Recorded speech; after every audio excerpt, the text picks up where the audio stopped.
segunda película de la enealogía, los 9 films producidos por Val Newton de carácter fantástico, ejemplar, esto es Yo caminé con un zombie, también está dirigida por Jacques Tourneur, de 1943. Como recordamos, como hemos visto ya anteriormente, en los 2 podcasts anteriores, el de introducción a Val Newton y la clase B, y el de Cat People, este es un film que también fue realizado durante los años de la Segunda Guerra Mundial. El zombie. Hay una cosa muy importante a subrayar primero. El zombie, como criatura fantástica, o de terror, o lo que fuere, son criaturas fantásticas. A diferencia de todas las anteriores, el vampiro, el doble, el autómata, el monstruo, el fantasma, etcétera, etcétera, tiene, antes de llegar al cine, un antecedente literario. Por ejemplo, Drácula, de Bram Stoker, por encima de todas las cosas. En cambio, el zombie no tiene ningún no tiene ningún antecedente literario. Es lo sagrado o lo mítico que pasa a ser interpretado por la antropología. Incluso el film que estamos viendo, que estamos analizando, Yo caminé con un zombie, está basado en una historia, en un reportaje de una antropóloga llamada Inez Wallace, que es un reportaje sobre el vudú y sobre los zombies en Haití. O sea que está basado en un texto antropológico. Así que sería la diferencia. Todas las criaturas fantásticas anteriores tienen un pasaje de el mito a la literatura o al romance, como diría Dumézil, y luego pasan al cine. El zombie pasa de lo sagrado, de lo mítico, de lo anónimo, de lo legendario, por un punto intermedio que es la antropología, y luego pasa al cine. Obviamente el cine, como de costumbre, sobre todo el cine clásico y autoconsciente, ajusta las cuentas con la interpretación generalmente, no siempre, positivista, materialista, historicista, de, en este caso, el fenómeno sagrado y en este caso el zombie. Perfecto. ¿Querés que hablemos un poco del nombre de los personajes, esto de que son medios hermanos y que uno tiene un apellido y el otro? ¿Qué sentido tiene eso? Bueno, ese es el sentido político. Un film como Yo caminé con un zombie, como Cat People, que yo creo que es una de las grandes, pero grandes obras maestras del cine, no solo del cine fantástico y de clase B, sino del cine todo. ¿Qué es esto genial? Que ocupa o se ocupa de casi todos los territorios posibles. Lo histórico, lo político, lo religioso, lo metafísico, etcétera, etcétera. Lo social. En este caso, el apellido Holland y los de la madre se llama Holland, esto es Holanda, y tiene 2 hijos. Uno que es o ha estudiado en Inglaterra y otro en Estados Unidos. Así que tenemos el origen del calvinismo protestante, Holanda, con sus 2 grandes retoños que superaron después a la madre, que es Estados Unidos e Inglaterra. O sea que la película es una descripción del origen del capitalismo, vinculándolo, aunque polémicamente, a aquello que Max Weber llama el calvinismo o la mentalidad calvinista como origen del capitalismo liberal. Que sean hermanos o hermanastros, que se lleven mal, ahí junta lo político con lo mítico. Quiere decir que la relación del capital inglés y del capital norteamericano pelean entre sí. Aunque la historia aparentemente no es así, porque siempre Inglaterra y Estados Unidos han sido culo y camisa, y nosotros como argentinos lo tenemos que reconocer por una guerra cercana que tuvimos, en realidad siempre están disputando por quién es el hermano mayor. Así que en este origen es eso.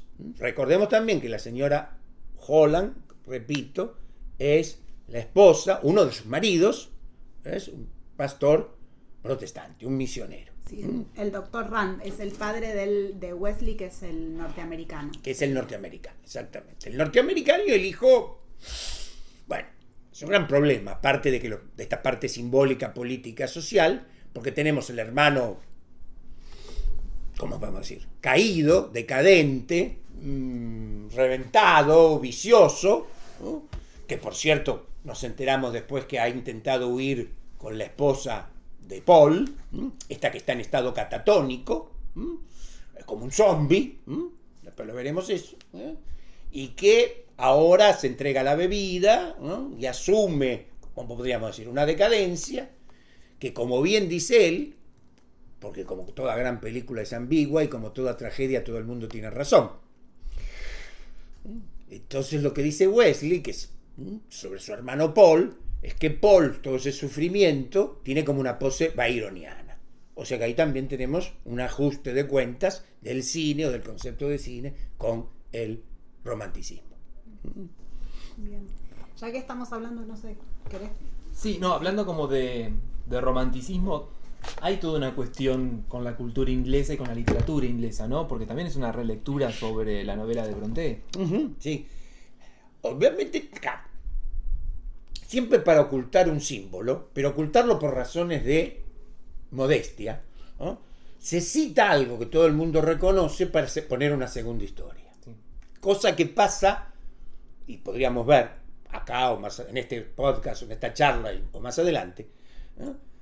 Creo que sucede esto en casi todas las 9 películas producidas por Hollywood. O sea, lo que ha sido reconocido fácilmente que conoce la novela original de Charlotte Brontë, Jane Eyre, que también tuvo su versión del cine, anterior a esta película, del 40-41. Es una remake, o está inspirada el movimiento de la novela de Charlotte Brontë, una institutriz, ¿sí?, que es contratada por un hombre, no recuerdo, Rochester, creo que es Rochester, que tiene a la mujer enferma o enfermita, postrada en la cama, y esta, Jane, se enamora del amo, del patrón y todo eso. Y que es cierto, desde luego es cierto. Claro, lo que pasa que está la otra historia.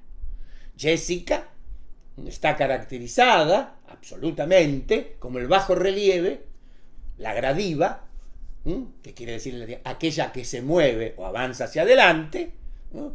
Y que tuvo una transcripción literaria, esta sí, no el zombie, de un escritor hoy olvidado con injusticia, un alemán que se llamaba Wilhelm Jensen, que publicó La Gradiva en 1906 y que se hizo, digamos, más o menos famosa, ya que Freud le dedicó un estudio, ¿no?, sobre el erotismo y el erotismo reprimido, y que es una figura, a su vez, tanto Jensen como Freud leyendo a Jensen, que está basada en un bajorrelieve romano de Pompeya, de la ruina de Pompeya, que quedó casi intacto, que es una mujer con una túnica que se avanza hacia el costado con la mirada totalmente perdida.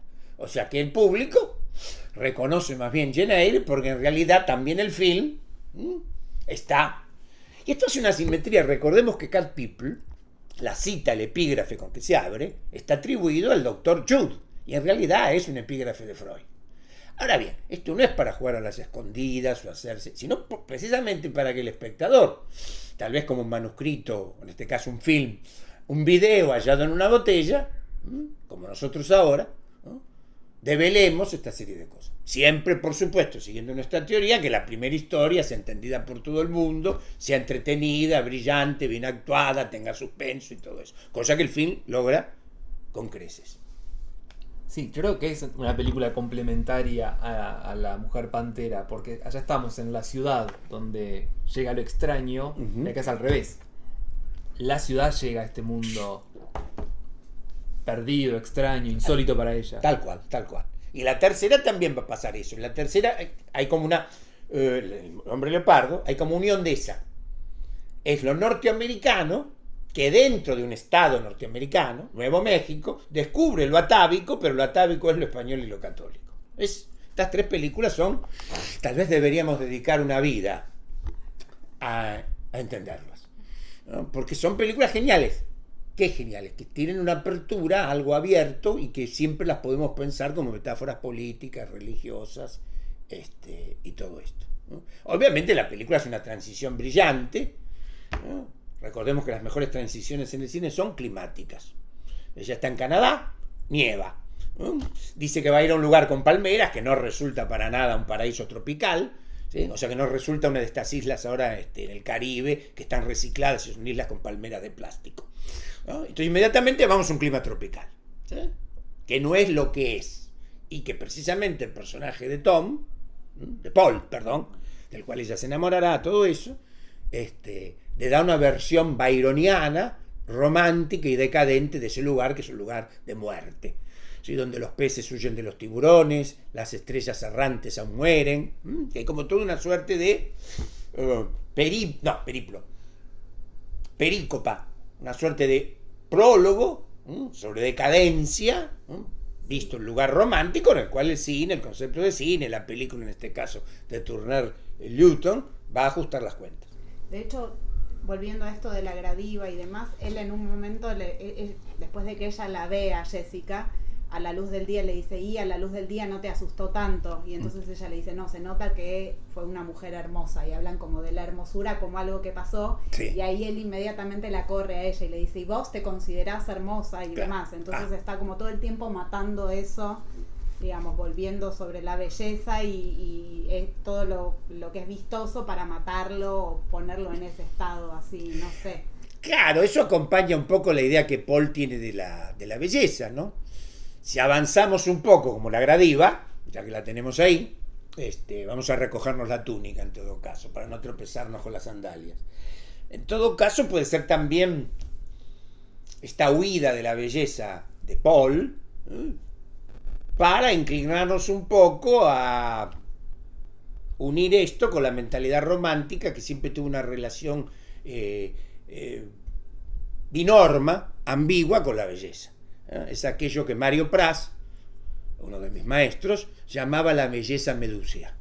Mientras que el personaje de su hermanastro, aparte de lo que ya hemos dicho, sentido social y político, representa, ¿cómo podríamos decir acá? Una decadencia real. Wes padece un pathos, una decadencia real. La de Paul es una decadencia fingida. Hasta que Betsy, la enfermera, que es como el testigo, como Jane Eyre, revela o desenmascara un poco esa coraza que Paul ha tenido hasta ese momento, ¿no? Precisamente por la belleza medusea, estancada, de Jessica, ¿no? Cuya imagen a su vez remite, ¿no? Tanto a la gradiva de Jensen como a la lectura de eso. O sea que es una lectura de lecturas. Está el bajorrelieve romano, el mitologema de esta figura, el estudio arqueológico, luego el estudio literario de Jensen, luego el estudio psicológico psicoanalítico de Freud y el ajuste de cuentas, que es el balance del concepto de cine. Ya tenemos varias películas al precio de una. Recordemos que dura 68 minutos. Con lo que contiene esta película, un director de hoy en día moderadamente inteligente podría hacer 10 largometrajes. Con lo cual entendemos que este perfecto conocimiento teórico práctico, en este caso práctico, de la clase B. La clase B reducía la extensión, ¿sí?, para ampliar la intención. ¿Sí? Y para ese público futuro, que espero que seamos nosotros también, nosotros tres, para ver si comprimiéndola, poniéndole una suerte de grajea o bomba de tiempo, con perdón de la palabra, finalmente la pudiéramos entender. Ahora, qué interesante que ella venga de Canadá, ¿no? Porque no podía ser ni inglesa ni norteamericana, porque ella es la contrafigura también de esa otra isla de San Sebastián. Y alguien al margen, otra isla conquistada, no isla, todo el territorio conquistado, alguien que no está jugando en el centro, sino que está sometido a... Sí. Canadá es otro reflejo de la misma San Sebastián. Y algo más, Canadá es un país bilingüe. Claro. O sea que ahí tenemos el doble también. ¿Sí? Y Canadá ha tenido una influencia, fue una colonia, en rigor todavía lo es, ¿no? A sotoboche, como Australia sigue siendo una colonia o lo que fuere. Así que ha sido sometida tempranamente a esa suerte de puritanismo. Aunque la enfermera, ¿cómo se llama? Connell, o sea, es irlandesa.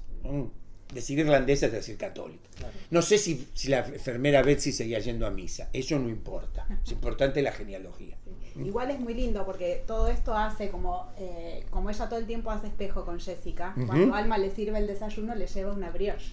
Exacto. Y entonces ahí está lo doble también. Sí. Claro. Sí, una brioche que después ella piensa que es enorme y cuando la pincha es como se va el aire. Se va el aire, sí. Como de alguna manera la construcción, esa cosa siniestra que pende sobre la mansión de los Holland, en realidad, si se la pincha un poco, ¿qué es el tenedor ahí?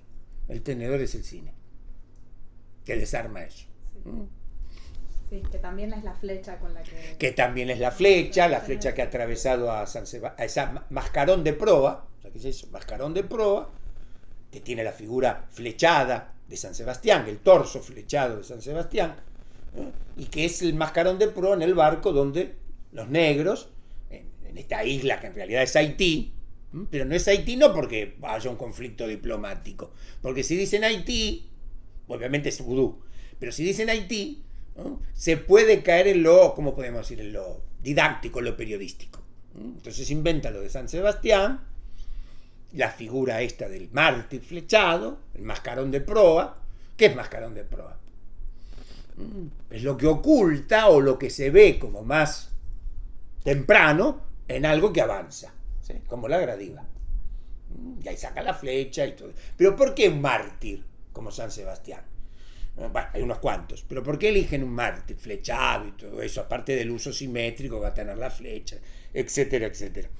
Porque un mártir podemos hacer, puede hacer Jacques Tourneur, una simetría con la esclavitud. Claro. La esclavitud es una suerte de martirio, ¿no? Y con ese sacrificio, si lo llamamos sacrificio, ese suicidio colectivo que habrá entre Jessica y Wes. Aunque Wes primero con esa flecha extraída del torso del mascarón de proa de San Sebastián, ¿cómo podemos decir? La elimina doblemente, porque Jessica es una muerte en vida. Sí. Y ahí avanzan, para seguir la gradiva, avanzan juntos hacia el mar. Y Carrefour, el zombie, digamos, principal de la película, que quiere decir encrucijada en francés, de nuevo los dos idiomas, no puede alcanzar. Hay un zombie que Carrefour, ¿no? Carrefour, que es muy misterioso y aparece en varios momentos claves de la película. Total, sí. Y nunca se explica bien cuál es su función dramática, pero que la tiene. Creo que la más misteriosa de todas es la primera, porque ella dice, yo caminé con un zombie y vemos un plano que nunca más recuperamos. Es ella al lado del mar con él. Es un flash forward, dicho técnicamente. Es un extraordinario flash forward, porque es un flash forward que nunca vemos el forward. Y es un pre-credits, porque empieza casi antes de los créditos. Otra cosa que si quisiéramos ponerle otra medalla a Val Newton o a Jacques Tourneur, podríamos decirle que se adelantó a estas cosas, que hasta el último infeliz que filma un metro de película hoy pone los pre-credits.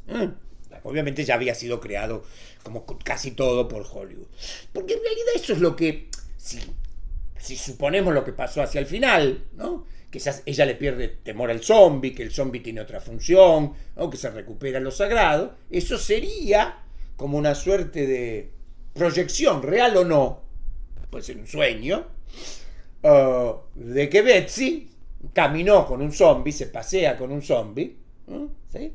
Porque ha perdido temor a eso. Porque en realidad, ¿con qué zombie camina Betsy? ¿Cuál es el yo caminé con un zombie que camina Betsy? No es Carrefour. ¿Con quién camina? Con Jessica. ¿Sí? O sea que el film nos aclara, en realidad, que el verdadero o el zombie del film es Jessica, la gradiva. También la gradiva. Y también la mujer enferma de Rochester en la Jane Eyre y algunas cosas que seguramente se me escapan. Y que en otra vida lo entenderemos. Entonces ese final, ese pre-credits, ese flash forward, ¿no? Es una ensoñación, tal vez, o algo tal vez real, de Betsy, que se ha acostumbrado a qué. Como todo en Val Newton, ¿qué es los 9 films? Un personaje, una serie de personajes medio, no en babia, buena gente, pero que está en un mundo material, no necesariamente material, que está a dos aguas, entra en un mundo arcaico, tradicional, ¿sí? Sagrado, ¿no? Eso sagrado tradicional el mundo contemporáneo lo degrada, lo banaliza, lo positiviza, y ese personaje que entra, en este caso Betsy, es, no sé si entre comillas o lo que fuere, curado sobre esa, ¿cómo puedo decir? Indiferencia ¿no? Sobre lo fantástico y lo sagrado. Porque, de nuevo, lo fantástico, antes del cine, esto es con Poe, Hoffman, Bram Stoker, etcétera, etcétera, es la traducción posible dentro de la revolución industrial de lo sagrado. ¿Cómo seguir manteniendo lo sagrado? ¿Sí? Frente a un público lector que básicamente en esos países como Inglaterra, luego Estados Unidos, cada vez se iban alejando, ya venían alejados, ¿no?, de la reforma protestante, de lo sagrado. Entonces esta traducción. Betsy, que es una enfermera, o sea, alguien que cura. Cura, ¿qué es también? Custodia. Es el que custodia algo. Cura, en el sentido católico, sabemos lo que es alguien que custodia, guía, ayuda. Si es que, y eso no nos tiene que importar, quiero decir, no nos tiene que importar porque es parte de la amiga del film. Si es que Paul y Betsy formarán una buena pareja, tendrán 15 hijos, no sé qué. Si se van a vivir a Canadá, si se quedan ahí en con las palmeras. Con las palmeras, no, con los cañaverales. O sea, eso no nos importa. Tampoco le importa a Jacques Tourneur. Ángel, toda esta descripción que hiciste hace un ratito de esto del personaje que viene de afuera y que llega a un mundo arcaico y qué sé yo, nos hace acordar muchísimo al cine de Peter Weir, ¿puede ser? Sí, totalmente. Peter Weir, que es un director de lo que nosotros llamamos la autoconciencia, tiene muy presente, también como William Friedkin, ¿no? Bueno, Cameron, casi todos nuestros muchachos, ¿sí? Y ahora muchachas también, ¿no? Como Alice, espero pronunciarlo bien, si fuera es italiana, pero tiene un apellido alemán, Berbacher, ¿cómo es? Berbacher. Acá aparece una película que estás por ver. A ver, vamos a ver cómo se pronuncia esta.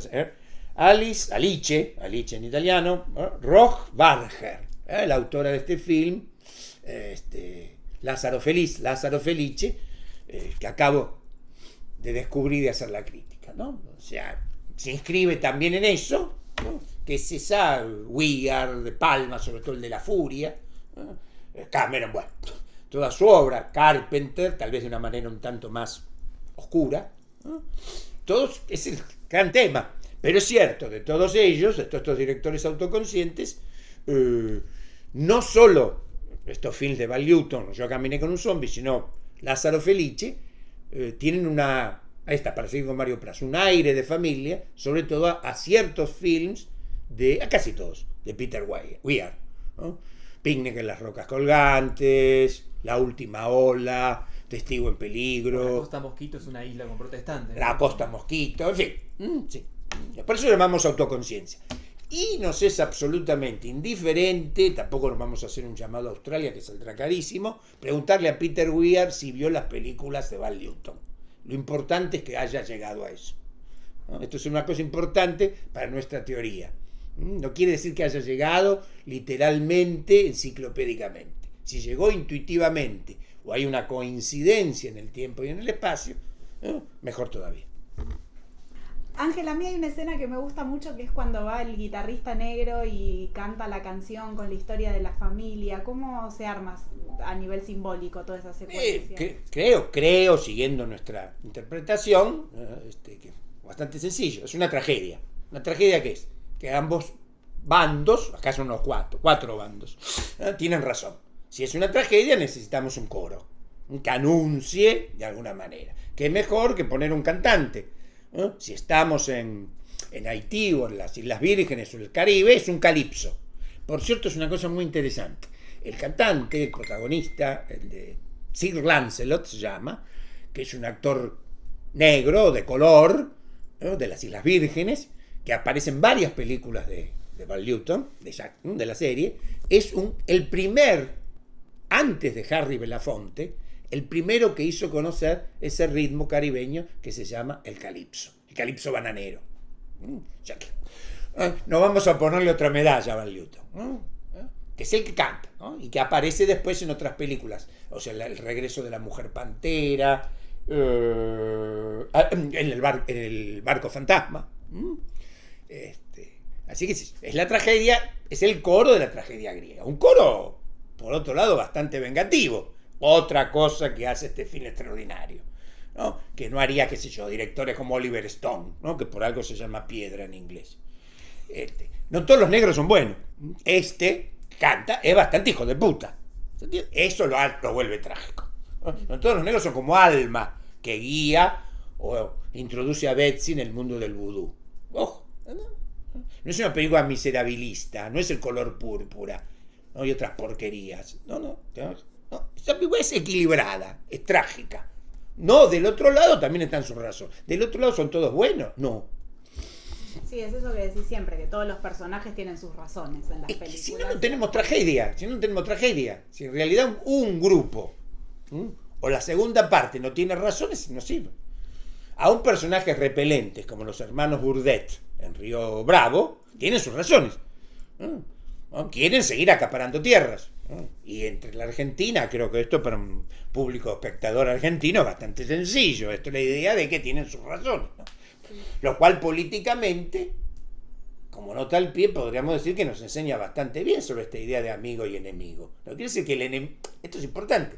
Si pensamos que el enemigo es estúpido, o como se suele ser ahora que este ministro toma de más, ¿sí? O que no sé qué amante tiene, eso es una estupidez, ¿sí? ¿Se entiende? Sí. No estamos en contra del liberalismo porque Margaret Thatcher era puta. No me interesa eso, ¿sí? O porque Donald Trump es kurda. ¿Qué sé yo? A mí eso no me interesa este corno. Ese es un error. Pero ese es un error, precisamente, creado por el propio puritanismo liberal, en el cual caen, o caemos, para no ser hipócritas, muchos de nosotros.